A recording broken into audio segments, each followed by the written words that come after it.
Hey friends, welcome to the Time for Living podcast, your ultimate guide to finding the time you need to crush your business dreams while still having time to live your one beautiful life.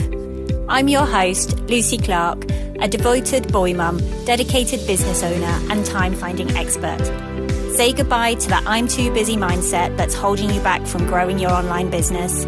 No more feeling overwhelmed or stuck in the same place year after year. Each week, we'll dive deep into strategies for being intentional with your precious time so you can hit those business goals while still making time for yourself and your family. If you're ready to create more time, get practical tips and prioritize the steps that will make the biggest impact on your business and life, then you're in the right spot. Pop in your earbuds, steal a quiet moment, and let's find time together. Last week, we made a distinction. The reason your revenue building work keeps getting pushed to tomorrow isn't that you don't have time. It's that the two kinds of work, running the business and growing it, are competing in the same unprotected pool of hours. And the running work wins every time because it's louder and more urgent. The shift I left you with was this. You don't need more time to grow your business. You need the growing your business time. The running your business work can't reach. One protected block, 15 minutes, pre-decided, nothing else allowed in. And I ended with a promise that this week we'd look at what a revenue system actually does on a normal day, not in theory, inside a real week with real constraints. And I said I thought it would be simpler than you were expecting. I meant that. Let me show you what I mean. So first, can I ask you something? Not as a challenge, just genuinely. If I asked you right now what happened in your business today while you were doing everything else, the school run, the meetings, the 10 other things that demanded your attention, could you tell me? Not everything, just the revenue-related stuff. Did a new contact come in? Did anyone move a step closer to buying? Did a follow-up land with someone who needed it? Is there anything in motion that you didn't have to manually push today? For a lot of women I work with, the honest answer to that question is something like, I don't actually know. Not because they're not working, not because they don't care, but because the business isn't designed to show them. If you're listening from a stolen 15 minutes, school run done, kids down, a quiet working morning before the day picks up, this one is for you. By the end of this episode, you'll be able to describe exactly what a revenue system does on a normal day in your business. Not in a launch week, not in a big push, a Tuesday. And once you see it clearly, I think you'll wonder why it ever felt as complicated as it has. Here's what I think is actually in the way. And it's not complexity. It's the picture in your head of what a revenue system even is. When most people hear those words, revenue system, they picture something that belongs to a scaled business, a team, a tech stack someone spent 6 weeks building, infrastructure that looks like something a company with 20 employees runs, not something a mum solo entrepreneur puts together between school pickups and client calls. That image makes it feel inaccessible before you've even begun to understand it. And when the picture is that complicated, the natural response is to put it off. Who has time for that? You already have enough on your plate. I want to replace that picture because the version I'm describing today, it's not complicated. It's not something that requires a team or 6 weeks of setup. It's 3 things. 3 observable markers, and if all 3 are present on a regular working day, the system is working. That's the whole test. We could call this the Ordinary Tuesday test. 3 markers: visibility, movement, and maintenance. When all 3 are present, you have a working revenue system. Not a perfect one, not a fully automated one, a working one. And for a mom, solopreneur, building a business inside a real, full life, working is exactly the right target. Let me walk you through each marker, because each one does something specific for your business and for you. The first marker is visibility. On a normal day, a working revenue system makes something visible without you having to chase it. A lead came in, a nurture sequence is running, an email went out. Something happened in your business today and you can see that it happened without you having to go looking for it, without you having to reconstruct it from memory, without you opening 4 different apps trying to piece the picture together. I want to spend a moment here because I think this is a marker that lands hardest and the one that's most frequently missing. Most of us have built businesses that require us to hold everything in our heads.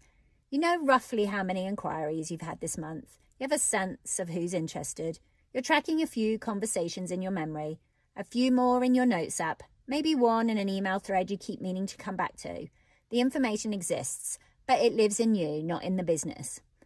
And I'm not saying this to call you out. I felt versions of this myself. When I was building the early layers of my business, I genuinely thought I was organized because I could tell you what was going on, if you asked me, and I had a clear moment to think. But that's not visibility. That's memory. And memory is not a system. So here's the thing I want you to hear clearly. This is not a disorganization problem. Visibility was never built in. You've been running a business that was designed, not by choice but by default, to require you to hold everything. And when you are also holding the mental load of a family, a home, children who need you, everything outside the business door, carrying the business in your head on top of all of that is not just difficult, it's unsustainable. The system doesn't just make things visible. It makes things visible for you, without your active effort. You're not starting the day from scratch, wondering what's there. Think about the difference between walking into a kitchen where you know what's in the fridge and what's been used up versus opening the fridge cold with no idea what you're working with, trying to figure out what to make from whatever's left. The cooking is the same task, the effort is completely different. That's what visibility changes. Okay, the second marker is movement. On a normal day, something moved forward without your direct involvement. A new contact progressed through a sequence. A follow-up was triggered at the right moment. The business did something you didn't have to manually do. Something moved. And you didn't have to be the one who moved it. I want to be clear about what this means and what it doesn't. I'm not talking about automation that removes you from the business. I'm talking about sequencing, the simple structural logic of when this happens next. A new inquiry arrives, the system acknowledges it, a follow-up is prepared, a nurture email goes out. The process didn't wait for you to remember. It runs. This is what makes a business genuinely workable inside a real full life. Because here's what happens without it. And I want to name this honestly.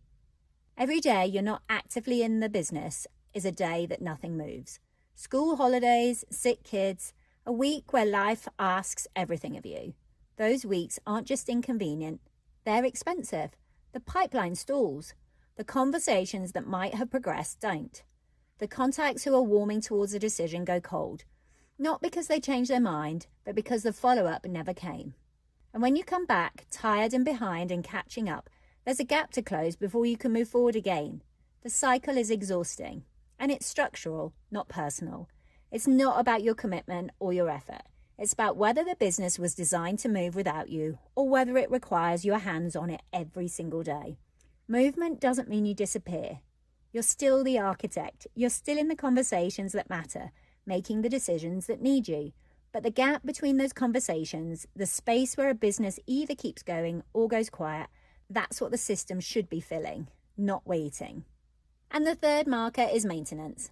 And this is subtle, so I want to name it carefully. On a normal day, maintenance is small and specific. You check one thing, you update one thing. You don't rebuild everything. That's what a working system feels like. Almost quiet, not demanding, not a list of urgent tasks that appeared overnight. Just present, just there, doing its job. When maintenance is light, it's a signal that the system is running rather than requiring constant repair. You're not spending your Tuesday morning figuring out why something broke. You're not trying to reconstruct a process you set up 3 months ago and can't quite remember. You're checking in, looking at what happened, making one small update if something needs it, and then getting on with your day. I think this marker gets the least attention, but for a mom, solo entrepreneur, managing a full life alongside a business, it might be the most important one. Because the systems that consume more time than they save aren't systems. They're obligations, and the last thing you need is another obligation dressed up as a solution. A working system protects your time rather than consuming it. When maintenance feels light, when you can check in on your business in the same way you'd glance at a message rather than the way you'd brace yourself for a difficult conversation, that's the signal that the 3 markers are all doing their job. So sit with this a moment. These 3 markers, visibility, movement, maintenance. They're not describing a complicated system. They're describing what it feels like when you have one. They're the observable evidence that something is running so you don't have to run it. And when all three are present, something shifts. It's not dramatic, it's quiet. It's the feeling of putting something down that you didn't realize you were still holding. Because what you've been carrying, the mental load of tracking, remembering, chasing, following up, wondering, keeping tabs, that's not a small thing. It's cumulative. It's the background hum that's always on, even when you're in mom mode, even when you're meant to be present somewhere else. And it's a cost you've been paying without naming it, because there was no alternative until there was. This isn't a reflection on how capable you are. I want to say that clearly because I've seen how many brilliant, hard-working, capable women assume the weight they're carrying is just normal. That everyone runs a business this way and you're just somehow less able to manage it. They're not. The weight is real. The weight is structural. And it has a structural answer. The system is the alternative. Not someday, not when you have more time or more capacity or feel more ready. The simple, honest 3-marker version of it is not a distant goal. It's a design question, and asking the question is already further forward than most people get. None of what I've described today requires you to do more. It requires the business to do more, to hold more, to show more, to carry more of what you've been carrying in your head. That's a very different ask, and it's the one that actually changes what a Tuesday feels like. So I love to give you something little to do every week. And I want to be clear, this is not a building task, not a setup task, not something that requires an hour. Pick one of the 3 markers, just one, and honestly ask yourself whether it's present in your business right now. Is there something your business shows you without you having to go looking? Is there anything that moves forward on the days when you're not actively pushing it? Does maintenance feel small and specific, or does keeping up feel like a rebuild every time? So just one marker, one honest look. You're not fixing anything yet. You're not designing anything. You're just seeing what's there and what isn't. The clarity is not a small thing. It's the starting point. And you'll know exactly when you've done it. Because you'll have a clear answer to the question, not a feeling, not a sense, an answer. Because a revenue system isn't something you run. It's something you check so you can get on with your life. So as I wrap up this episode, let me know if something shifted for you in this episode. Even one piece of language that landed differently. One marker you hadn't had a word for before. That's the work. That's the defining. Because you can't build something you haven't been able to see clearly. And you can't design a business that gives your time back until you understand what a working day in a business actually looks like. I know we've spent the past few weeks looking at what's getting in the way of moving your business forward. Decision overload, undefined revenue paths, the friction in the selling process. All of it has pointed to the same thing, the absence of a structure that runs so you don't have to carry everything yourself. This episode is the first place where we get to look at what that structure actually does when it's working. And it's simpler than the story most of us have absorbed. 3 markers, an ordinary Tuesday, a business that can show you what happened, keep things moving when you're not there, and ask small things of you rather than everything. That's what the system gives back. And what it gives back is time, presence, the school pickup where your phone stays in your bag, the evening that belongs to your family instead of your mental tab you've left open at the back of your head, the life the business was always meant to protect. Next week, we're going to look at how you actually know your business is working even when it feels quiet. Because there's a specific kind of anxiety that creeps in during a slow week, when notifications have gone quiet, fewer inquiries have come in, and you can't tell whether the business is fine or whether something has genuinely stalled. There's a clear, structural way to tell the difference. And once you have it, it changes what slow weeks feel like entirely. Thanks for being here, and I'll see you next week. Hey friends, thank you so much for tuning in to the Time for Living podcast today. If this episode inspired you to take action and save time, I'd be so grateful if you could leave a written review and subscribe over on Apple Podcasts. Your feedback means the world to me and helps us reach even more amazing people like you. If you know a friend who needs to hear this message, share this episode with them. And remember, your time is precious, so make every moment count. Until next time, keep dreaming, keep living, and keep making time for what matters most.